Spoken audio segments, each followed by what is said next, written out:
옆 사람과 인사하겠습니다. 인사할 때 환한 얼굴로 V자를 하시고 메리 크리스마스 이렇게 하시는 거예요.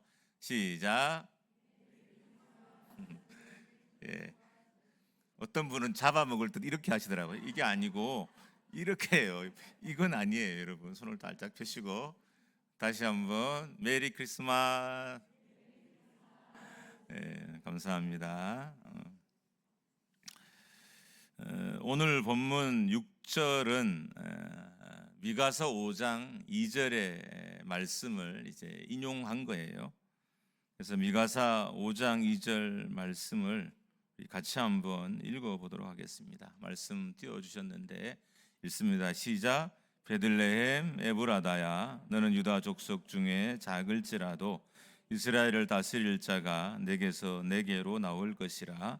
그의 근본은 상고의 영원에 있느니라. 좀 더 우리 5장 2절 말씀을 좀 세부적으로 살펴보면 베들레헴은 빵집이라는 의미의 지명이에요. 빵집, 떡집. 그리고 에브라다는 베들레헴의 다른 이름이기도 합니다. 그리고 이 에브라다의 뜻은 열매가 많다, 풍요롭다 그런 의미예요. 그리고 성경에서는 에브라다 말고 에브라시라는 지명으로도 여러 번 이렇게 불려지기도 합니다. 근데 이 베들레헴은 우리가 잘 아는 다윗의 고향이고요, 또 베냐민의 고향이고 라헬의 무덤이 있는 곳의 인근이기도 합니다. 어쨌든 작은 도시지만 역사적으로는 의미가 없는 도시는 아니에요. 그런데 오늘 미가 시대의 베들레헴은 아마 그렇지 않았던 것 같아요. 그래서 희망의 땅은 아니었던 것으로 보여져요. 그래서 미가서 5장 2절에 작을지라도라고 한 말을 봤을 때 우리가 생각했던 만큼 미가 시대에는 이 베들레헴이 그렇게 유명하거나 또 잘 알려진 그런 도시는 아니었던 것으로 보여집니다. 현재도 큰 도시는 아닌 게 한 2만 5천 명 정도의 인구가 사는 도시라고 합니다. 그러니까 도시가 있으면 시대마다 도시에 대한 평가가 좀 다르잖아요. 어쨌든 미가 시대의 베들레헴은 작은 곳, 그리고 다스릴 자가 날 수 없는 곳, 메시아가 나올 수 없는 땅, 그렇게 취급받는 곳이 베들레헴이었습니다. 예수님이 대부분의 유년 시절을 보낸 나사렛도 그런 평가를 받는 곳이었어요. 그러니까 베들레헴도 그런 평가를 받는 곳이었고 나사렛도 그런 평가를 받는 곳이었습니다.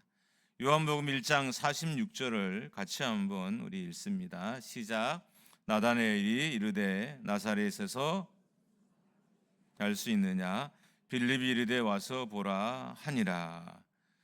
그러니까 예수님이 태어나시고 예수님이 자란 베들레헴도 나사렛도 그 당시 그렇게 희망적인 도시는 아니었던 거예요. 그러니까 사람들의 인식 속에는 지도자가 날 수 없는 곳, 희망이 만들어질 수 없는 곳, 구원자가 날 수 없는 곳, 메시아가 날 수 없는 것으로 평가받는 마을이었습니다.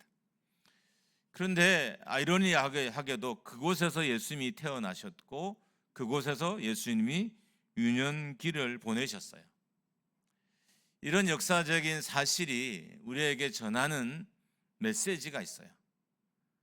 그 메시지가 바로 작을지도라는 이 문장 안에 다 담겨져 있습니다. 우리 한번 따라하겠습니다. 희망은 규모에서 나지 않습니다. 할렐루야. 희망은 규모에서 나지 않습니다. 사람들은 규모가 크면, 규모가 있으면 희망이 있다고 생각합니다. 심지어 어떤 사람들은 어떤 사회에는 규모를 곧 가치라고 생각하기도 합니다. 그래서 규모를 만들려고 엄청 노력을 하는 거예요. 규모를 만든다는 것이 이런 의미죠. 더 많이 돈을 모으려고 하고 조직을 더 크게 하려고 하고 건물을 더 크게 하려고 하고 교회를 더 크게 한다는 그런 의미인 거예요. 왜냐하면 왜 그렇게 규모를 크게 하는데 온 정신을, 물질과 시간을 다 쏟아붓냐 하면 규모가 곧 가치라는 잘못된 생각이 그들의 머릿속에 그들의 삶을 지배하고 있기 때문입니다. 근데 가만히 보면 성경 말씀은 전혀 그렇게 이 사실을, 이 문장을 지지하지 않아요. 그러니까 말씀에는 규모가 그렇게 중요하지 않습니다. 그 대표적인 예로 오늘 본문이죠. 베들레헴은 작은 땅일지만 이스라엘의 목자가 나을 것이다. 그러니까 하나님은 큰 곳에서 규모로 희망을 만들거나 규모로 가치를 만드는 분이 아니라는 거예요. 오히려 작은 곳에서, 규모가 없는 것에서 희망을 만들고 미래를 만드시는 분이 하나님이시라는 의미입니다. 그러면 여러분과 저는 규모에 속으면 안 돼요. 물론 여러분, 규모가 크면 할 일이 많기는 많아요. 할 수 있는 일. 자, 만약에 우리 교회가 규모도 크고 우리 교회의 비전과 가치가 잘 자리 잡혀져 있다면 우리 교회가 규모가 크면 할 일이 많으시겠죠. 문제는 규모가 크다고 해서 다 희망을 만들지는 않는다는 거예요. 그러니까 규모가 큰 교회가, 규모가 큰 단체가, 규모를 많이 가진 성도가 그 가치관까지 좋아야 그 큰 규모가 할 일이 많아지는 것이지, 많이 소유했지만 규모는 크지만 가치가 올바르지 않으면 하나님의 일들, 위대한 일들, 큰 일을 하지 못한다는 거예요. 오히려 규모가 만드는 절망이 이 땅에는 더 많아요. 그러니까 작은 공동체보다 큰 공동체 때문에 상처를 더 많이 받고, 권력이 없는 자보다 권력이 있는 자들에게 상처를 더 많이 받아요. 규모가 작은 단체보다 규모가 큰 단체에게 더 많은 아픔을 경험하는 것이 사회의 현실입니다. 그러니까 규모는 우리에게 희망을 주기보다는 실제적으로는 규모는 우리에게 절망을 주는 거죠. 그럼 돈 많은 사람들이 얼마나 이 사회에 절망을 만들고 있는지 몰라요. 요즘 우리 사회에 아직까지는 잘 알려진 어떤 흐름이 있어요. 그 흐름이 뭐냐 하면, 우리 사회가 좀 불안정하잖아요. 그래서 청년들이 외국의 통장을 만드는 일들이 엄청 많아졌어요. 그러니까 제 자녀들 주변에도 그런 아이들이 많아요. 근데 이 청년들은 뭐 규모가 크지 않잖아요. 문제는 규모가 큰 사람들도 그 소유를 대한민국에 두지 않으려고 하고 외국에 두려고 한다는 거예요. 근데 여러분과 저는 어때요? 우리는 규모가 없어요. 그래서 이 나라에 저축하고 이 나라를 살아가고 이 나라를 사랑하는 것이 여러분과 저의 전부의 모습이잖아요. 오히려 규모가 있는 사람들이, 그런 행동들이 우리에게 더 큰 절망을 가져다 줘요. 조직이 커지면 희망을 주는 게 아니라 절망을 줘요. 정당의 의석수가 더 많으면 그 정당이 좋은 일을 하는 게 희망을 만드는 게 아니라 더 절망을 만들어요. 회사가 더 커지면, 더 큰 회사는 오히려 희망보다는 절망을 만드는 일이 많다는 겁니다. 그러니까 규모가 우리를 가치 있게 하거나 규모가 우리에게 희망을 주는 일들은 그리 흔한 일이 아니라는 거죠. 그럴 수도 있어요. 정말 좋은 가치를 가진 사람들, 좋은 삶을 가진 사람들이 규모를 가졌을 때는 그 규모가 할 일이 많지만, 그렇지 않는 사람들에게 규모가 주어지면 그는 무기가 되고 누군가를 괴롭히는 것이 되고 누군가에게 상처를 주는 것이 됩니다. 사람들은 이런 생각을 합니다. 내가 가치 있는 일을 하기 위해서 내가 규모를 좀 키워야 되겠다. 내가 더 좋은 일을 많이 하기 위해서 회사를 더 크게 키우고, 내가 좋은 일을 하기 위해서 돈을 더 많이 벌어야 되겠다. 내가 좋은 일을 하기 위해서 더 많이 성공하고 높은 자리에 올라가야 되겠다라는 생각을 해요. 근데 어떤 일이 벌어지냐면, 정작 그 사람들이 그 규모를 가졌을 때는 규모가 없을 때의 가치를 다 버린다는 거예요. 규모가 없을 때 가지고 있던 그 좋은 가치, 특별히 하나님의 말씀이 배경된 가치를 이 사람들이 규모를 가지게 되면 그 사람들이 버린다는 것입니다. 왜 가치를 버릴까요? 규모가 많은 일을 할 수 있다고 생각하기 때문인 거죠. 그런 또 다른 가치관이 그들을 사로잡았기 때문인 거예요. 규모가 적을 때는 가치가 좋은 일을 생각한다고 하고 좋은 가치관을 가지고 살기 위해서 엄청 노력하다가 정작 이제 규모를 가지게 되니까 가치가 좋은 일을 하는 게 아니라 규모가 좋은 일을 한다는 이상한 가치관에 사로잡혀서 규모로 일을 하려는 경향이 자꾸 늘어나게 되는 것입니다. 결과적으로는 규모의 가치가 묻힌 일이 일어나게 됩니다. 작을 때는 순수성을 지켰고, 작을 때는 본질에 집중했고, 작을 때는 작은 것을 소중히 여기며 살았습니다. 근데 규모가 커지고 나니까 작은 것이 소중히 여겨지지 않게 되는 거예요. 왜 그런 일이 벌어질까요? 우리가 규모에 의지하기 때문입니다. 문제는 규모가 크다고 해서 반드시 하나님이 기뻐한 일을 할 수는 없다는 거죠. 한다는 보장은 없다는 거예요. 교회가 크다고 해서 그 교회가 반드시 하나님이 기뻐한 일을 한다는 보장은 없어요. 성도가 많은 물질을 소유했다고 해서 하나님이 기뻐하시는 일을 한다는 보장도 없어요. 성도가 사회적으로 출세를 했다고 해서 하나님이 기뻐 일을 한다는 보장도 없는 것입니다. 왜 그렇게 되냐면 결국 말씀이라는 좋은 가치관으로 살지 않고 규모를 가지고 된 이유에는 그 규모를 의지하는 못된 신앙이, 잘못된 신앙이 그의 인생에 자리 잡기 때문인 것입니다. 그런데 하나님은 오히려 반대로 작은 사람을 통해서도 일하실 수 있고, 작은 나라를 통해서도 일할 수 있고, 어린이를 통해서도 일하시는 분이 하나님이시라는 거예요. 하나님에게 있어서는 규모가 그리 중요하지 않아요. 왜냐, 하나님은 천지를 창조하신 분이시잖아요. 온 인류의 구주이시잖아요. 온 인류의 왕이시잖아요. 그렇기 때문에 하나님에게 있어서는 규모가 중요하지 않다는 거예요. 그러니까 규모가 없어도 하나님은 얼마든지 그 공동체를, 그 사람을 사용하실 수 있고 쓰실 수 있는 분이라는 겁니다. 만약에 하나님이 규모를 중요시 여기는 분이었다면 이스라엘보다 큰 나라를 선민으로 택했을 거예요. 이스라엘보다 훨씬 더 큰 나라, 그 당시는 로마였겠죠.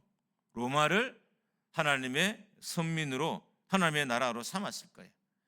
12제자보다 더 많은 제자를 불러 모아서 가르치고 양육을 했을 거예요. 하늘의 천군 천사를 동원해서 강제적으로, 강압적으로 전 세계를 복음화 시켰을 것입니다. 근데 하나님이 그렇게 하지 않으셨어요. 하나님은 규모로 일하지 않고 하나님은 작은 공동체, 작은 사람, 작은 규모를 통해서도 얼마든지 그 놀랍고 위대한 일들을 다 행하셨던 것입니다. 지금 우리는 국기에 대한 배려가 아닌 주목을 하고 있어요. 제가 이 예화를 들 때 용어들이 좀 헷갈릴 텐데, 배려는 어떤 거냐 하면 이렇게 손을 앞에 대고 90도 숙여서 인사하는 걸 배려라고 하는 거고요. 주목은 그렇게 고개를 숙이지 않고 이제 방향만, 시선만 이렇게 돌리는 것을 주목이라고 해요. 원래 국기에 대한 경례는 배려의 형식으로 이루어졌어요. 그러니까 국기에 대한 경례 그러면 많은 학생들이나 또 많은 이제 군인들이 배에 손을 얹고 90도 고개를 숙여서 국기에 대한 경례를 했습니다. 이게 언제 때의 유산이냐면 신사참배 유산이에요. 그래서 종호에 종이 울리면 신사를 향해서 다 이렇게 인사를 했던, 배려를 했던 그 습관이 해방 이후, 강복 이후에도 그대로 남아서 학교에서도 그렇게 모든 학생들이 조례 때가 되면 90도 배려를 했습니다. 그런데 이 국교에 대한 배려를 우리가 더 이상 하지 않잖아요. 사건이 있었어요. 거창에 가면 위천교회, 지금도 이 위천교회라는 교회가 있습니다. 위천교회 주일학교 아이들이 이 국교에 대한 배려를 국교에 대한 주목으로 바꿨어요. 배경이 전도사님, 목사님이죠. 그때는 전도사님이었는데 그분의 지도를 받은 아이들, 이 배경이 전도사는 목사님은 신사 참배를 적극적으로 반대했던 목사님이에요. 그러니까 그 전도사, 그때는 전사님에게 배운 아이들도 신사 참배나 이 배려에 대한 강한 거부감이 있었어요. 누구에게만 절해야 돼? 오직 하나님께만 절해야 된다는 이 신앙으로 이 아이들이 똘똘 뭉쳐져 있는 거예요. 근데 이 아이들이 학교에서 국교에 대한 경례 시에 배려를 하려고 하니까 아이들이 거부한 거죠.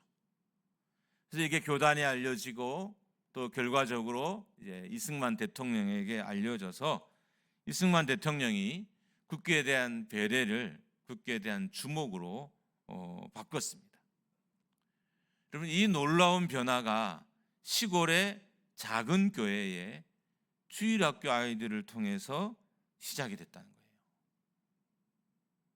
그 당시에 큰 교회도 많았고 그 당시에 큰 목사님들 많았어요. 물론 이 배례를 위천 교회만 반대한 건 아니에요.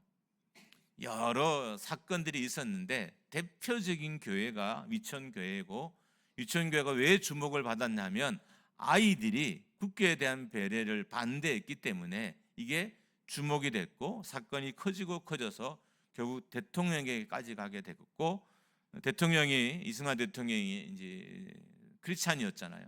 그래서 이 배례를 주목으로 바꾸게 되었습니다. 그러니까 신사 참배 운동을 거부했던 신앙을 지키려고 했던 소수에 의해서, 그것도 주일학교 아이들에 의해서 이 배례가 결국 주목으로 바뀌게 되었던 것입니다. 하나님은 큰 사람, 규모가 크다고 쓰는 게 아니에요. 많은 걸 소유했다고 쓰는 게 아니에요. 그 사람이 말씀을 따라 사는 사람이냐, 그 사람이면 작은 사람도 쓰시고 그 공동체면 작은 공동체도 주시고, 그 일을 하는 사람이라면 그가 어디 있든 하나님이 사용하시는 것입니다. 우리나라 최초의 교회가 소래교회입니다. 요즘 교회에 좀 불이 나서 사회적인 이슈가 좀 되는 일들이 좀 있어요. 저는 이제 뭐 소래교회가 불탔다 그래서 이렇게 했더니 그건 아니었던 것 같고, 이 교회가 언제 세워졌냐 하면 1883년 5월 16일에 세워졌어요. 근데 여러분, 이 소래교회는 선교사가 없이 세워졌어요. 보통 그 당시에 대부분의 교회들은 선교사들이 주도해서 교회를 세웠는데, 한국의 첫 번째 교회는 선교사가 주도하지 않는 순수한 한국 사람들에 의해서, 한국 성도들에 의해서 첫 번째 교회가 세워졌고, 이 교회가 처음 세워질 때는 조그마한 초가집 교회였어요. 그곳에서 대한민국의 기독교가 싹이 트고 대한민국 방방 곳곳에 복음이 전래될 수 있었습니다. 그러니까 하나님은 선교사도 없는 초라한 초가집에서 대한민국을 복음화시킨 이 복음의 역사를 시작하셨던 것입니다. 크고 화려한 건물도 아니었어요. 성경에 뛰어난 선교사들이 많은 것도 아니었어요. 대도시도 아니고 포구에서 교회가 시작됐습니다. 하나님이 시작하셨기 때문에 한국 교회가 된 것입니다. 이런 관점에서 보면 하나님은 규모와 상관없이 일을 하셔요. 그래서 우리가 물론 교회가 많이 부흥하고 또 많은 성도들이 예배하면 훨씬 더 좋죠. 굳이 교회가 작아지는 건 좋지 않겠습니까? 그러나 규모가 일한다는 생각은 우리가 버려야 돼요. 규모가 일하는 것이 아니라 신앙이 일을 하고, 규모가 하는 것이 아니라 믿음이 일을 하는 거예요. 베들레헴은 그리스도가 나셨기 때문에 더 이상 작은 도시가 아니게 되었습니다. 그러니까 이런 의미가 되는 거죠. 그리스도가 있는 사람이 큰 사람이고, 그리스도가 있는 교회가 큰 교회이고, 그리스도가 있는 사역이 큰 사역이라는 거예요. 우리는 큰 사람, 큰 교회, 큰 사역을 소망해요. 그런데 오늘 본문은 정확하게 우리에게 알려줍니다. 그리스도가 있는 사람이 큰 사람이고, 그리스도가 있는 교회가 큰 교회이고, 그리스도가 있는 사역이 큰 사역이라고 명확하게 알려주는 거예요. 베들레헴은 작은 마을이었지만 그리스도가 나셨기 때문에 더 이상 작은 마을일 수 없었어요. 나사렛도 아무도 돌아보지 않는 동네였지만 예수 그리스도가 유년기를 보내셨기 때문에 더 이상 그 천대받는 마을이 아니게 되었던 것입니다. 볼 것이 없는 사람일지라도 그리스도가 있으면, 그리스도가 그 안에 일하시면 그리스도가 일하는 큰 사람이 되는 거예요. 형편이 없는 사람, 볼품 없는 사람, 아무런 조건이 없는 인생도 결국 언제 귀하게 되느냐? 그리스도로 말미암아 귀하게 된다는 거예요. 그러니까 우리가 규모에 집중할 것이 아니라 그리스도에 집중해야 된다는 거죠. 지금은 성탄의 절대 캐롤들이 더 이상 길거리에 들리진 않아요. 우리나라 이렇게 찬양단들은 거의 그렇게 하진 않는데, 외국의 이렇게 찬양 팀들을 보면 교회에서 24시간 캐롤을 틀어놓을 수 있도록 자기들이 찬양을 한 것을 24시간 계속 이렇게 방송을 해줘요.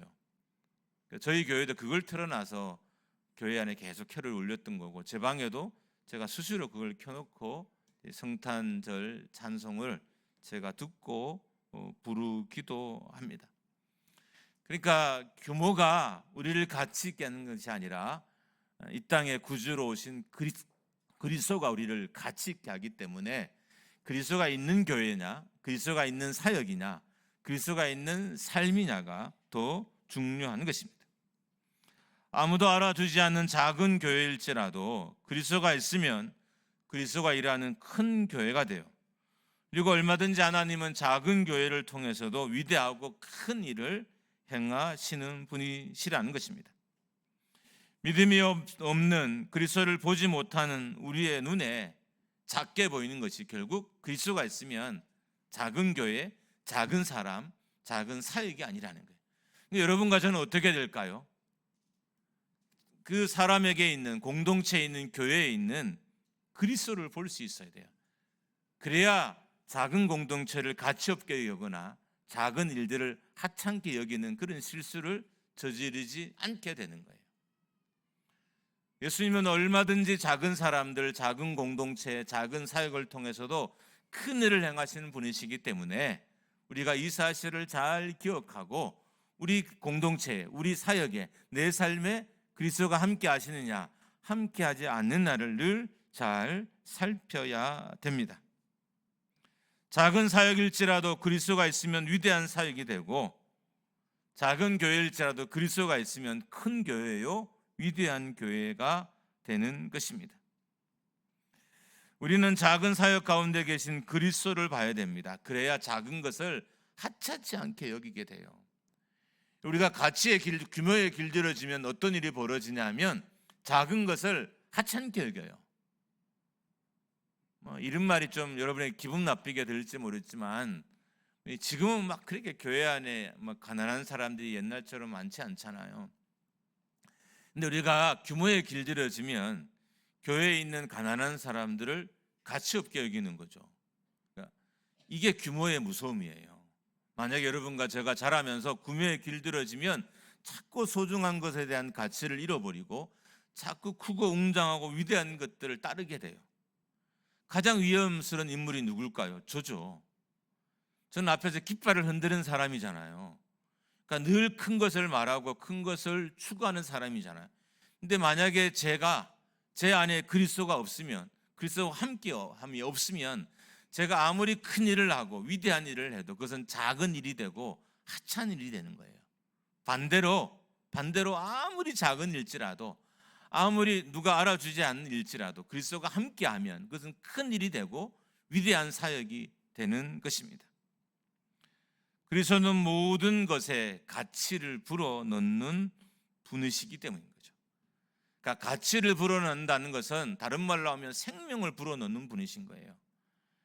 그러니까 예수님이 우리에게 가치를 부여하실 뿐만 아니라 우리 인생에 생명을 불어넣는 분인 거예요.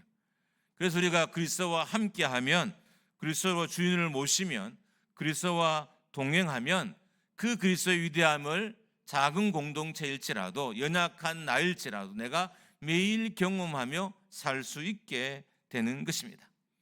그러므로 여러분의 소망, 우리의 희망은 그리스도에게 있는 거예요.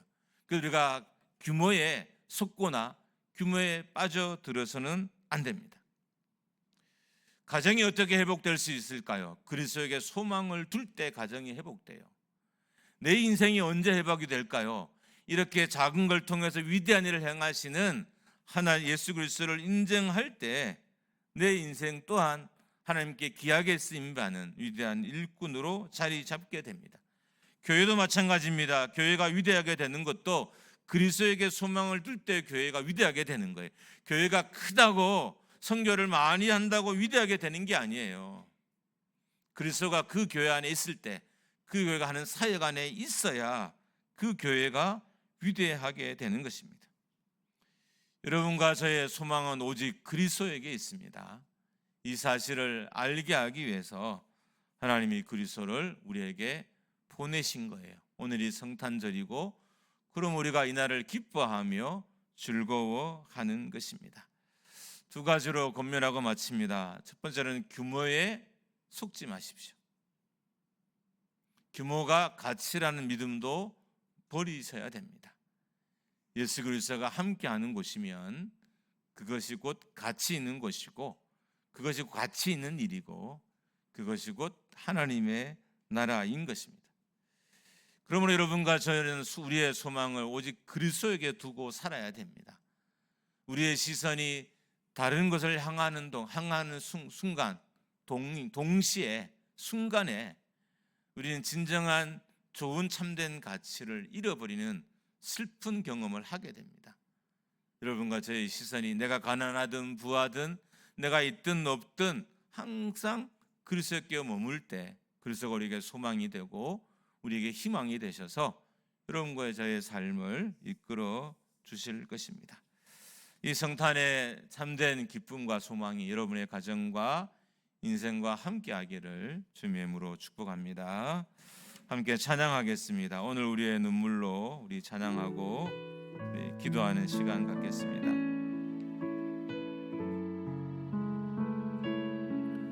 그리스도가 통치하는 날, 또 그리스도가 통치하는 장소가 희망의 땅이고 또 희망의 장소가 됩니다.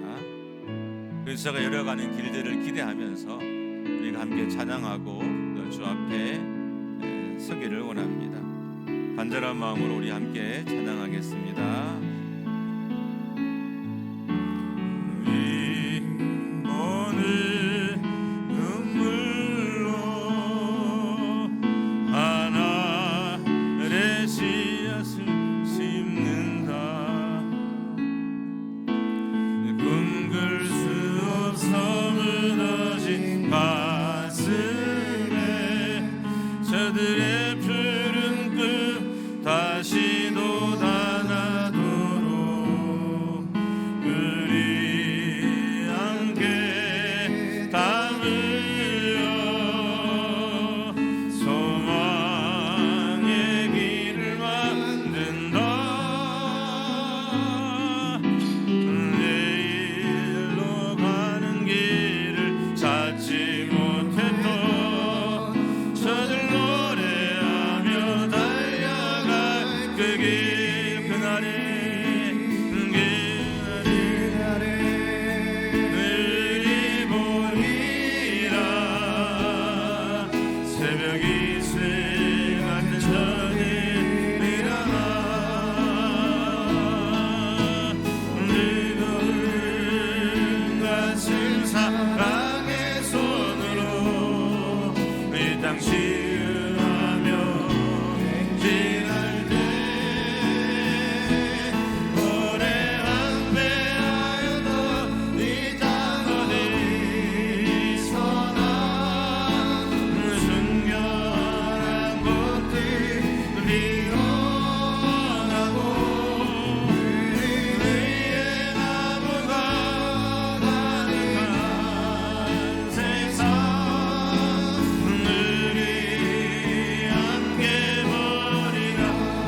그날에 우리 보리라. 그날에 우리 보리라. 새벽 이슬 같은 저들 일어나. 뜨거운 사랑의 손으로 이 땅 치유하며 오래 함께하여도 이 땅 어디서나 순결한 곳들 피어나고 그에게 나무가 가득한 세상. 우리 함께 한 번 더 찬양합니다. 그날에 우리 보리라. 그날에 우리 보리라. 새벽 이슬 같은 저들 일어나.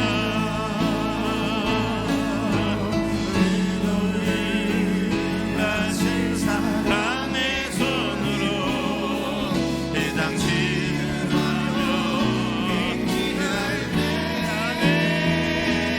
오래 함께하여도 이 땅 어디서나 순결한 곳들 피어나고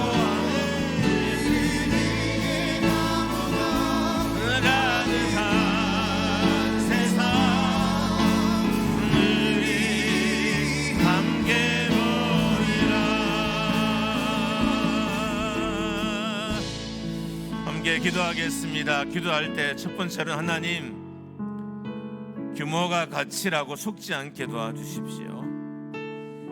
말씀이 아닌 규모의 희망을 두고 하나님이 아닌 규모의 희망을 두며 하나님 나라가 아닌 규모의 희망을 둔 어리석음을 범하지 않게 하시고 하나님 복음을 따라 또 믿음을 따라 살아가는 나의 삶 되게 해주십시오 라고 기도합니다. 두 번째 기도할 때 하나님 목자한 교회가 정말 그리스도를 품은 교회가 되게 해주십시오. 성도들의 삶에 그리스도를 품은 교회, 성도들의 가정에 그리스도가 함께하는 교회, 우리의 사역에 그리스도가 함께하는 교회, 우리의 교회 가운데 그리스도가 소망인 교회가 되게 해주십시오 라고